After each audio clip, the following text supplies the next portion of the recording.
आज एक बातमी वाचली. 2 बायका असलेल्या एका कीर्तनकाराने अल्पवयीन मुलीवर 5 वर्ष लैंगिक अत्याचार केला. वरवर अनेकांना किरकोळ वाटणारी ही घटना ठरेल, मात्र याचे गांभीर्य नाकारणे चुकीचं ठरेल. असे भोंदू, बोगस बाबा, महाराज, मुल्ला मौलवी, फादर, आचार्य, साधू संत जवळपास प्रत्येक धर्मात असू शकतात. केवळ वेशभूषेला आणि नावाला, त्यापुढे लावलेल्या धार्मिक पदाला बघून भाळून जाऊ नये. यांचे आचरण बघणे अत्यंत आवश्यक आहे. केवळ भगवे वस्त्र, लंगोट हिरवा पांढरा झगा घातला म्हणजे कुणीही साधू संत होत नसतो.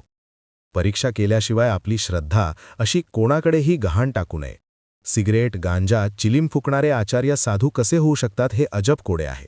एक नागपुरी पंटर स्वतःला आचार्य कसे म्हणवून घेतो आणि त्याहीपेक्षा गंभीर म्हणजे त्याला मिळणारे हजारो समर्थक भक्त.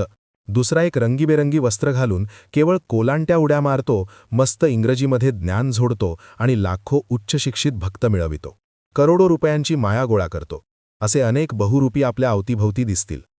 समोरचा व्यक्ती बोगस आहे हे स्पष्ट दिसत असताना देखील कोणाला त्यांचा भक्त व्हावं वाटत असेल तर जरूर झक मारावी.